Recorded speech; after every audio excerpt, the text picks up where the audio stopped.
오늘 예배드리는 여러분들은 모두 믿음으로 사는 줄 믿습니다. 예배를 통해서 주님 만나는 복된 시간 되시길 바랍니다.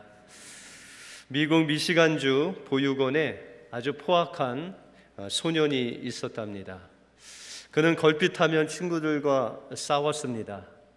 중학생이 될 무렵에 그가 한 가정에 입양이 되었습니다. 그러나 그는 학교에서 여러 번 사고를 쳤기 때문에 이 중학교를 졸업하지 못하고 퇴학을 당했다고 합니다.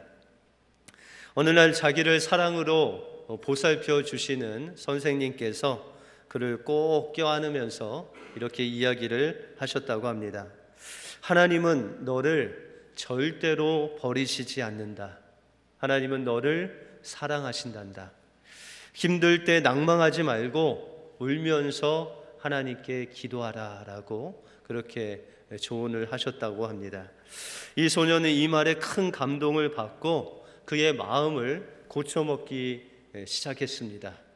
그래서 그는 새롭게 용기를 내서 피자 가게에 취업을 했다고 합니다. 그리고 그는 밀가루 반죽법부터 처음부터 열심히 그것을 배웠다고 합니다. 그가 얼마나 열심히 일을 했던지 그 피자 한 판을 만드는데 11초밖에 걸리지 않는 아주 세계적인 피자를 만드는 기술자가 되었다고 합니다. 그리고 그는 나중에 전 세계에 8천여 개의 피자 체인점을 가진 세계적인 기업으로 키웠다고 합니다. 이 사람이 바로 도미노 피자의 창업주인 탐 모니건입니다. 이 탐 모니건은 늘 이야기하기를 청년들이여 그대의 생애를 하나님께 맡기고 한번 크게 승부를 걸어 보십시오라고 그렇게 도전을 했다고 합니다. 자신의 삶을 하나님 앞에 온전히 맡길 때 하나님께서는 그를 풍요롭게 인도해 주셨다는 것입니다. 이 모노건의 하나님께서 바로 여러분들의 하나님으로 오늘 여러분들을 찾아오셨습니다. 그리고 주님께서 여러분들에게 사랑한다, 또 낭망하지 말고 나에게 기도하라고 하시는 음성을 들려주십니다. 그 하나님께 여러분들의 인생을 맡기실 때 하나님께서 크게 여러분들의 삶을 사용해 주실 줄 믿습니다. 오늘 본문을 통해서 우리가 삶의 어려움을 만났을 때, 그 모노건이 만난 그 어려움을 우리 또한 만났을 때 어떻게 하나님을 의지하는 삶이 믿음의 삶인지 오늘 본문을 통해서 살펴보겠습니다. 먼저 믿음의 삶은 전적으로 하나님을 의지하는 예배의 삶이라는 것입니다. 아브라함은 창세기 12장에 보시면 갈대아 우르를 떠나서 하나님이 지시한 그 가나안 땅에 도착하게 되었습니다. 그런데 이 아브라함이 가장 먼저 이 가나안 땅에서 한 일은 하나님 앞에 예배를 드린 일이라는 것입니다. 우리가 창세기 12장 8절에 보시면 그가 단을 쌓고 여호와의 이름을 불렀다라고 말씀하고 있습니다. 그가 하나님의 인도하심을 받고 가나안 땅에 도착했을 때 가장 먼저 그는 여호와의 이름을 부르면서 하나님 앞에 자신을 드리는 예배를 드렸다는 것입니다. 그렇게 하나님의 믿음을 따라서 또한 가나안 땅에서 믿음으로 하나님의 이름을 부르고 사는 그 아브라함에게 삶의 기근이 찾아왔습니다. 다시 말해서 짐승들에게 또한 사람들에게 먹을 그 물이 계속해서 부족했다는 것입니다. 그는 계속 물을 찾아서 남방으로 이동하고 급기야 애굽으로까지 도착하는 그런 삶을 살았습니다. 여러분들, 아브라함이 가나안 땅에 도착했을 때 가장 먼저 했던 것이 하나님의 이름을 부르며 예배했던 삶입니다. 만약에 그의 삶 속에서 기근이 찾아왔다면 당연히 첫 번째 할 일이 하나님 앞에 예배하며 주님의 이름과 주님의 도우심을 구해야 됐다는 것입니다. 그런데 그는 하나님을 바라보기보다는 그에게 부족한 물을 찾아서 애굽까지 내려갔다는 것입니다. 그런데 그가 애굽에 내려갔을 때 그의 마음속에 두려움이 있었습니다. 왜냐하면 이 애굽 사람들에게 자신의 아내, 아리따운 그 아내를 빼앗길까 봐 두려워했다는 것입니다. 여러분들 혹시 이때 아브라함의 아내 나이가 몇 살인 줄 아십니까? 한 몇 살쯤 됐을 것 같습니다. 한 20살? 아니죠. 한 30살? 여러분들 아브라함과 사레는 10살 차이인데 아브라함이 가나안 땅에 도착한 나이가 75세였습니다. 다시 말해서 사레의 나이가 65세였습니다. 그런데 이 65세의 아내를 애굽 사람에게 빼앗길까 봐 두려움을 가졌다는 거예요. 여러분들 65세 전후로 아내를 가지신 분들은 애굽에 내려갈 때 조심하시기 바랍니다. 아내를 빼앗길 수도 있습니다. 실제로 이 아브라함은 이 아내 사레를 그것도 애굽의 왕 바로에게 빼앗겼습니다. 그리고 받은 것이 은금과 육축과 짐승들을 받았다라고 그렇게 말하고 있습니다. 여러분들 아내를 빼앗기고 그가 필요한 것을 다 얻으면 뭐 하겠습니까? 자신이 가장 사랑하고 아끼는 아내를 잃어버렸는데, 여러분들 아브라함에게 아내를 잃었다는 것, 그것은 가장 중요한 것을 빼앗겼다는 것입니다. 그런데 더 중요한 것을 빼앗겼는데 그것은 하나님이 멀어지는, 하나님을 빼앗기는 일이 있었다는 것입니다. 다시 말해서 하나님 앞에 예배하지 않고 자신의 풍요로운 것을 얻기 위해서 애굽으로 내려간 아브라함에게는 더 이상 하나님이 함께하시지 않는, 하나님이 함께하지 않는 그런 어려움이 있었다는 것입니다. 우리의 삶 속에서 어떠한 기근이 몰려올 때, 영적인 기근이 몰려올 때 우리는 그 기근을 피하려고 하거나 또한 무엇인가 풍성한 것을 얻으려고 합니다. 그러나 우리가 눈에 보이는 것을 얻었다고 해서 풍성해지는 것이 아니라 우리가 하나님을 얻을 때 우리는 풍성한 삶을 살 수 있다는 것입니다. 그것이 바로 주님의 이름을 부르며 주님의 임재를 구하는 예배의 삶이야말로 하나님의 풍성한 그 삶을 사는 비결이라는 것입니다. 다시 말해서 우리가 하나님 없이 살려는 우리의 생각을 주님 앞에 내려놔야 하나님의 풍성한 것을 누릴 수 있다는 것입니다.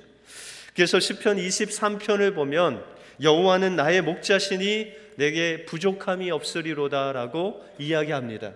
여러분들 다윗에게 정말 물질적인 부족함이 없었습니까?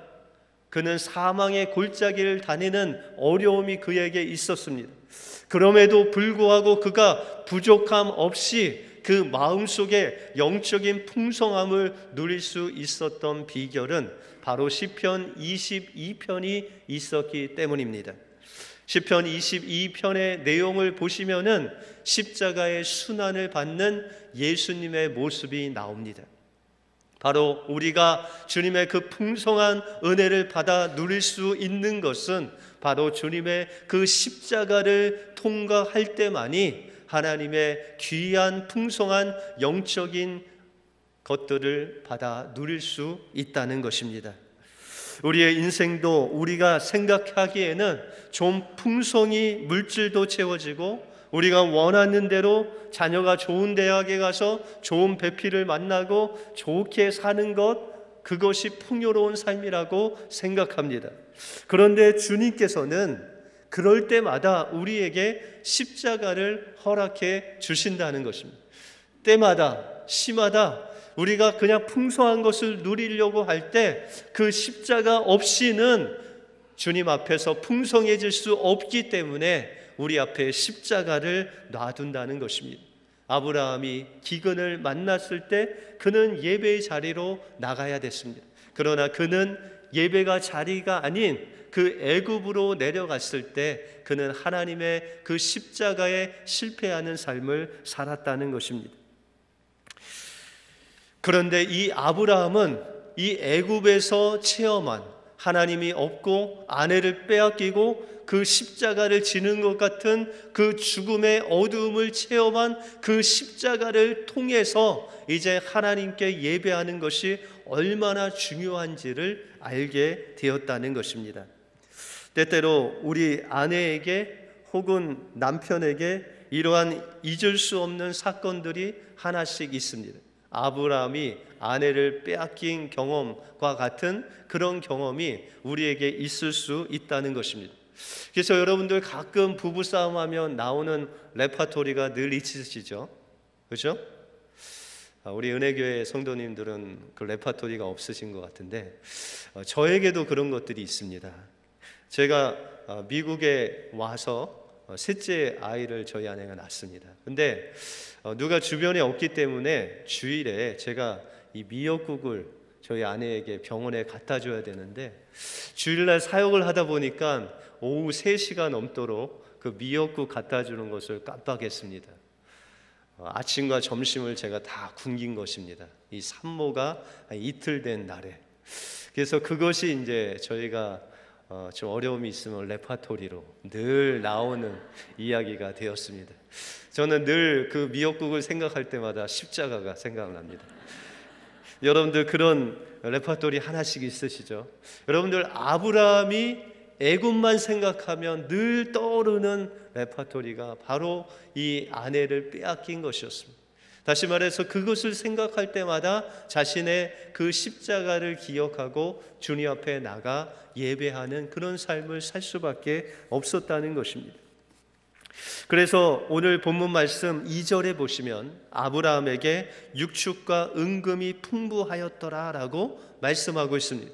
예전 같으면 이 아브라함에게 육축과 은금이 풍부하면 그것으로 풍부했습니다. 그것으로 마음이 풍요로워졌습니다. 그런데 이제는 눈에 보이는 풍요로움이 아니라는 것을 깨닫고 3절 이하에 보시면 그가 남방으로부터 발행하여 베델에 이르며 베델과 아이 사이에 전에 장마쳤던 곳에 이르니 그가 처음으로 단을 쌓은 곳이라 그가 거기서 여호와의 이름을 불렀더라라고 말씀하고 있습니다.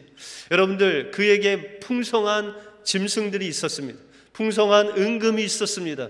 그러나 그것이 아브라함에게 진정한 풍요로움을 줄 수가 없었고 이제 그가 가나안 땅에 처음 도착했을 때 하나님 앞에 드렸던 그 예배의 자리로 돌아가서 여호와의 이름을 부르고 있다는 것입니다. 여러분들 최초로 주님의 이름을 부르며 예배한 사람이 누군지 아십니까? 에노스입니다. 여러분들 에노스가 창세기 5장에 보시면 여호와의 이름을 최초로 부른 그런 사람입니다. 그런데 이 에노스라는 이름은 연약하다, 약함이라는 뜻입니다. 다시 말해서 아브라함에게 은금 육축은 풍성했지만 그 마음속에는 애굽만 생각하면 연약해질 수밖에 없고 자신의 힘으로 이 세상을 도저히 살 수 없는 그 연약함 속에 있었다는 것입니다. 그때 그 아브라함은 자신이 처음 하나님을 경험한 그 자리로 돌아가서 하나님의 이름을 부르면서 하나님 저는 연약한 존재입니다. 하나님 저는 하나님 없이는 아무것도 할 수 없는 존재입니다. 나에게 아무리 많은 은금과 육축이 있을지라도 하나님 없는 삶은 십자가의 삶인 것을 깨달았습니다 하면서 하나님의 이름을 부르며 하나님의 그 함께 하심을 구했던 아브라함과 같이 우리의 삶 속에서 영적인 기근이 몰려올 때 여러분들 주님의 십자가를 기억하시기 바랍니다. 그리고 여호와의 이름을 부르시기 바랍니다. 여러분들이 만났던 그 예배의 자리로 돌아가시기 바랍니다. 그때 주님은 여러분들과 함께 하셔서 세상이 줄 수 없는 풍성한 은혜를 여러분들에게 공급해 주실 것입니다. 영적인 기근이 올 때 예배의 자리로 돌아가심으로 하나님이 원하시는 믿음의 삶을 사시는 우리 은혜교회 모든 성도님이 되시길 주님의 이름으로 축원합니다. 둘째로 믿음의 삶은 작은 일에도 하나님의 말씀을 실천하는 삶입니다. 이 아브라함은 애굽의 어려움이 지난 후에 얼마 되지 않아서 또 어려움이 그에게 왔습니다. 이것은 그의 조카 롯을 통해서 온 것입니다. 오늘 6절에 보시면 그 땅이 그들의 동거함을 용납지 못하였으니 곧 그들의 소유가 많아서 동거할 수 없었습니다 라고 말하고 있습니다. 하나님은 애굽에서 아브라함에게 많은 짐승과 노비와 나귀와 약대를 얻었다고 말씀하십니다. 그런데 애굽 이후의 어려움은 그의 소유가 많음으로 일어난 사건이라는 것입니다. 우리가 어려움이 있을 때 무엇인가 내가 부족하고 어려우면 하나님을 찾습니다. 그런데 이것은 진정한 어려움이 아니라는 것입니다. 우리의 삶 속에서 풍성해지고 우리의 삶이 넉넉해지고 좀 편안해질 때 하나님께서 보실 때 그것이 진정한 어려움이라는 것입니다. 왜냐하면 우리의 마음이 넉넉해지고 물질이 넉넉해지면 하나님을 찾지 않기 때문입니다. 그러므로 하나님을 찾지 않는 그것이 우리에게 진정한 어려움으로 다가온다는 것입니다. 그래서 하나님은 오늘 아브라함의 소유와 롯의 소유가 어느 때보다 풍성해지게 하셔서 그의 삶 속에서 어려움을 주십니다. 창세기 12장 1절에 보시면 하나님은 분명히 아브라함에게 말씀하시기를 너의 본토 친척 아비 집을 떠나라고 했습니다. 그런데 이 아브라함이 본토는 떠났습니다. 그죠? 갈대아 우르 하란을 거쳐서 가나안 땅으로 왔습니다. 아비 집도 떠났고 아버지도 떠났습니다. 그런데 그가 하나 지키지 않은 것은 친척 롯을 데리고 있었습니다. 그때 그에게 어려움이 온 것입니다. 그리고 하나님께서는 이 아브라함이 온전히 하나님 말씀을 순종하기를 원하셨다는 것입니다. 이 롯은 아브라함의 형인 하란의 아들로서 그 하란이 일찍 죽었기 때문에 이 롯은 아버지가 없는 그런 자녀였습니다. 그래서 아브라함은 이 롯을 자기의 아들과 같이 그렇게 데리고 다니면서 그를 돌보는 그런 부모의 역할을 했다는 것입니다.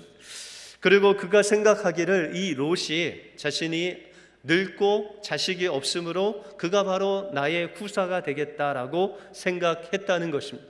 그러나 하나님께서는 롯을 아브라함에게 후사로 주신 것이 아니라 이 아브라함의 몸에서 나오는 이삭을 통해서만이 하나님의 후사가 되기를 원하셨다는 것입니다.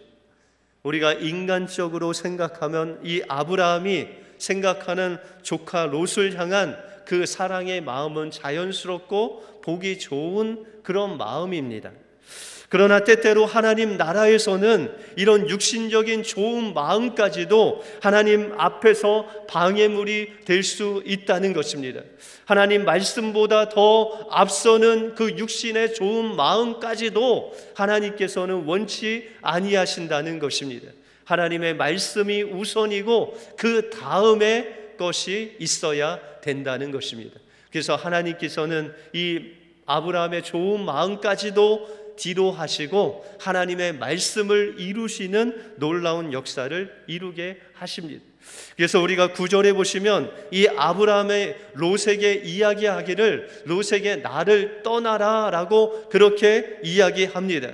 이것은 창세기 12장 1절 말씀과 같이 본토 친척 아비 집을 떠나라는 하나님의 말씀을 이루고 있는 아브라함의 모습을 우리가 볼 수 있다는 것입니다. 아브라함은 그의 입을 통해서 롯에게 나를 떠나라 라고 말합니다.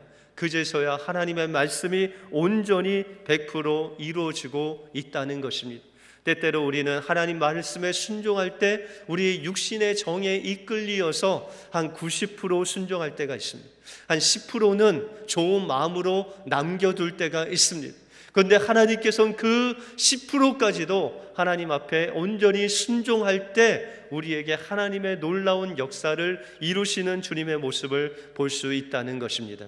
그래서 아브라함이 롯과 헤어져서 이제 롯이 떠난 후에 14절에 보면 하나님께서 아브라함에게 나타나셨다라고 말씀하시고 다시금 이 아브라함에게 약속한 그 약속을 재갱신하시는 하나님의 모습을 우리가 볼 수 있다는 것입니다. 하나님의 영적인 축복을 받기 위해서는, 하나님의 약속이 우리의 삶 속에서 이루어지기 위해서는 100% 하나님의 말씀에 순종할 때 하나님은 우리에게 다가오셔서 다시금 약속하신 그 약속의 말씀을 우리에게 주시는 하나님이심을 우리가 볼 수 있다는 것입니다. 하나님은 우리 은혜교회 성도님들과 가정, 그리고 우리 은혜교회를 향한 꿈을 꾸고 계십니다. 그 꿈을 이루기 위해서는 때때로 우리의 삶 속에서 영적인 기근, 아픔과 괴로움을 통과해야만 할 십자가가 있을 때가 있다는 것입니다. 그러나 그 아픔 뒤에는 하나님께서 우리 은혜교회를 향한 그 놀라운 약속들이 이루어지는 놀라운 역사가 일어나게 된다는 것입니다. 하나님이 약속하신 그 말씀에 100% 순종할 때 하나님은 우리를 통해서 하나님의 놀라운 하나님의 그 나라를 이루어 가신다는 것입니다. 우리가 영적인 기근을 만날 때 하나님께서 우리에게 주신 그 약속을 기억하고 하나님 앞에 100% 순종하는 믿음의 삶을 사심으로 하나님이 예비한 복을 누리시는 여러분들이 되시길 바랍니다. 마지막으로 믿음의 삶은 하나님이 주신 자신감으로 말씀을 따라가는 삶입니다. 이 아브라함은 애굽의 실패를 통해서 하나님을 전적으로 신뢰하는 삶이 얼마나 중요한지를 깨달았습니다. 이제 영적인 기근이 온다 할지라도 다시는 하나님을 떠나지 않고 그가 만났던 예배의 자리에서 하나님 말씀을 100% 순종하는 삶이 얼마나 중요한지도 깨달았습니다. 마태복음 10장에 보시면 또 자기 십자가를 지고 나를 좇지 아니하는 자는 내게 합당치 아니하리니 자기 목숨을 얻는 자는 잃을 것이요 나를 위하여 자기 목숨을 잃는 자는 얻으리라 라고 말씀하셨습니다. 아브라함은 이제 자신감이 생겼습니다. 내가 어떻게 하면 하나님이 함께 하시고 나의 영혼을 풍요롭게 하시는지를 알았습니다. 그것은 내 것을 내려놓고 내 욕심을 내려놓을 때 하나님이 나와 함께 하시고, 때로는 내가 내 욕심으로 그 욕심을 잡았을 때 나와 함께 하지 않는 것을 알았다는 것입니다. 다시 말해서 자기의 것을 얻기 위해서 육신을 선택하면 주님을 잃게 되고, 육신의 무엇을 잃을지라도 주님을 선택하면 주님께서 영적인 풍성한 은혜를 주신다는 것을 그가 깨달았다는 것입니다. 그는 9절에 보시면 롯에게 말하기를 내 앞에 온 땅이 있지 아니하냐, 나를 떠나라. 내가 좌하면 나는 우하고 내가 우하면 나는 좌하리라 라고 자신감 있게 이야기하고 있다는 것입니다. 여러분들, 아브라함이 이런 자신감이 어디서 나왔겠습니까? 롯에게 땅을 양보하고 롯이 어디를 선택하든지 자신이 있다는 것입니다. 자신은 하나님을 선택만 하면 하나님께서 주실 복이 그에게 있다는 것을 그가 알았다는 것입니다. 우리 신앙인들도 세상의 풍요로움에 좌우되는 삶이 아니라, 세상에 보이는 환경에 좌우되는 삶이 아니라 여호수아에게 말씀하신 것 같이 우리가 좌로나 우로나 치우치지 않고 우리가 말씀을 따라가고 하나님을 선택할 때 하나님께서는 우리의 삶을 형통한 길로 인도하신다는 것입니다. 우리가 어디에 있든지 그것은 중요하지 않습니까? 우리가 어떻게 하나님을 의지하느냐, 얼마나 하나님 앞에 예배하는 삶을 사느냐에 따라서 형통함이 우리에게 주어진다는 것입니다.